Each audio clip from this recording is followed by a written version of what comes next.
तो लौट के बुद्धू घर को आए वाला बिल है ये मान्यवर। पहले आपने कहा डिजिटल इंडिया होना चाहिए, सारा व्यापार डिजिटली करिए, छोटे छोटे पेमेंट आप डिजिटली करिए। प्रधानमंत्री जी गर्व से कहते हैं वो चाय वाले हैं, लेकिन इस बिल के माध्यम से चाय वाला, सब्जी वाला, समोसे वाला, ठेले वाला, ऑटो वाला, टैक्सी वाला, रिक्शा वाला, सबका व्यापार आप चौपट कर रहे हैं। क्या कह रहे हैं आप इस बिल के अंदर? आप इस बिल में कह रहे हैं कि यूपीआई से जब आप पेमेंट करेंगे तो जो व्यापारी होगा, जो व्यापार कर रहा होगा, जिसके खाते में आप पैसा डालेंगे, उसके ऊपर हम टैक्स लगाएंगे। क्यों लगाएंगे आप टैक्स? छोटे छोटे व्यापार, सब्जी वाले पे, चाय वाले पे आप अतिरिक्त भार डालने जा रहे हैं। और देश के अगर मान लीजिए आप उनके ऊपर भार डालने जा रहे हैं, वो किसी उपभोक्ता का रिश्तेदार तो है नहीं मान्यवर, घुमा फिरा के वो अपने सामानों का दाम बढ़ाएगा, जिसका खामियाजा लोगों को भुगतना पड़ेगा, जिनके ऊपर टैक्स के बढ़ने के कारण महंगाई बढ़ेगी। तो ये दो तरह से मार करने वाला टैक्स है, नंबर एक।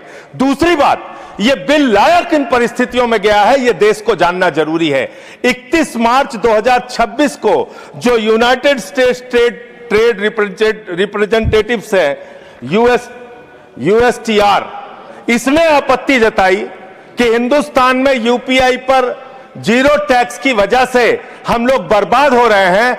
तो ट्रंप के दबाव में भारत की संप्रभुता को गिरवी रख के ये बिल लाया गया है। इसलिए इस बिल के हम खिलाफ। मान्यवर बहुत कम स्पीकर हैं, एक आध मिनट का समय मुझे और दे दीजिए। मान्यवर, आपका जो समय, विदेशी दबाव में भारत की संप्रभुता को गिरवी रख के आप ऐसा बिल ला रहे हैं जिसमें फॉरेन इन्वेस्टर्स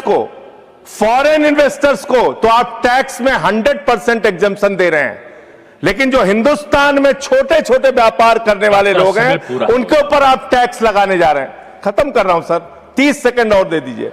मान्यवर, यह सरकार कहती है यूपीआई के पूरे सिस्टम को मैनेज करने में आपको पैसा खर्च करना पड़ता है। अरे भैया, 27,000 करोड़ रुपए तो आपने सिर्फ मिनिमम बैलेंस चार्जेस के नाम पे 2 साल में देश के करोड़ों उपभोक्ताओं से ले लिया।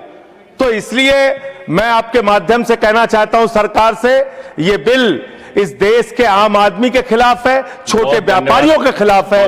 इस बिल के विरोध में अपनी बात कहते हुए अनुरोध करूंगा कि इसको वापस लिया जाए। माननीय श्रीमती महुआ माझी, नॉट प्रेजेंट।